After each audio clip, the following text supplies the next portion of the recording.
Oh shit, walao eh. It was the first time we knew that we would get a medal. Hi everyone, welcome to Bolt's first ever B-Bolt series, and today we have Nison here with us.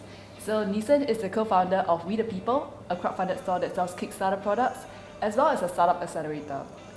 So in just 3 short years, Nison managed to scale the startup to $3 million in revenue, to eventually even selling fruits during circuit breaker to support his employees' pay. Nison sure has a lot of stories to tell us. Fun fact, We The People was also the first store that Quiver retailed in. So let's hear from him. I think starting out is the boldest moment because to cross the line and to start something is the toughest one. People can talk all they want, people can yak all they want, but at the same time, to be able to start means you don't look back. So to me, to start is the biggest thing. You know, getting people to trust you as a startup, getting your suppliers, getting your creators to know that, hey, you can make this a success, because no one started something that, you know, like what we did. I still remember when I first started talking toast, at the official launch, my uncle brought me one side. He was like, you know, congrats on the new business, but is this really something you want to do? You know, it's a big risk you have to take. Why do this to your parents? Why take the risk? First you come to my launch, and then second you pour cold water. Why? Like, why? I remember I had this uncle, that auntie that says like, no, you shouldn't be doing this. Just get a good job and live life like, you know, like everyone. So, but things like that motivate me even more. It just shows me that, hey, you know what, like what I've achieved in the last 5 years, I think they couldn't achieve in their whole lives. So, screw that. Being bold means a lot to me. Being bold means overcoming your obstacles in life, getting out of your comfort zone every single day to push yourself to the greatest limits, going all out to achieve everything you want. 2020 was supposed to be our biggest year. I mean, we had the biggest opportunity to be in Silicon Valley, the best mall, the one that's most hyped up with the most crowd. You know, we were there for 3 weeks. And then it was great. We were in operations for a week. And then Mr. COVID had to happen. You know, just imagine 3 weeks of setup, 1 week of operations, and the next moment, you know, you have to take a flight back to Singapore.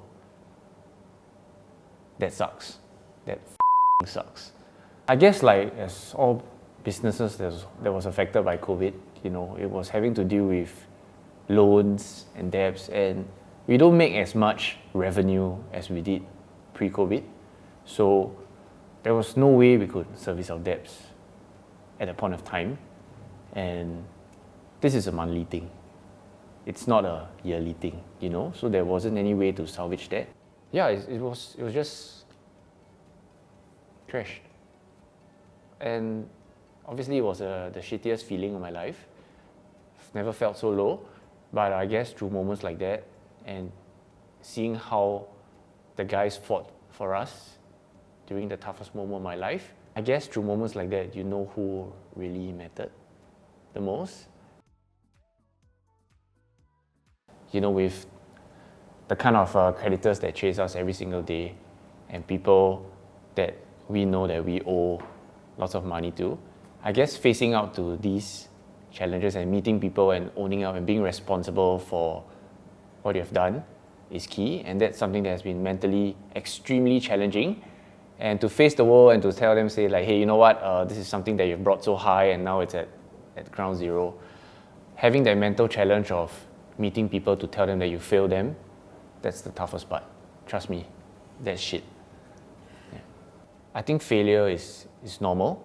We think too much of failure within the Asian culture. Oh, when you fail, you know, it's a shame, it's this and that. But I guess these are like better wounds that I can move on and I can get stronger.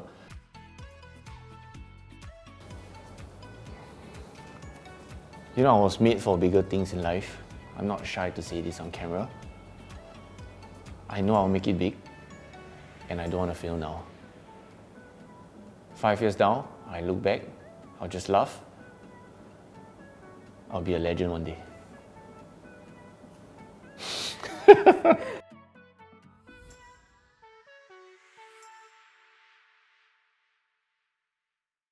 Yeah, I guess I just needed to provide. So on top of doing things for we the people, why not earn some extra income?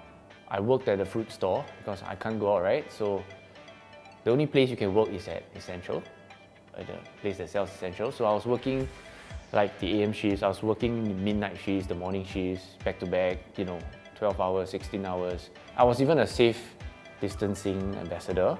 Obviously that paid like maybe 4 times more than what I could do. And for me it was just providing for the team. Everyone went through a pay cut in our industry, 50%, 60%, people lay off. None of our guys had a single pay cut. In fact, they received a pay rise. So to me, to keep them going through our toughest period just showed that they were willing to fight and they're willing to go through with me. But first it has to come from the leader. First it has to come from leading by example. Just go.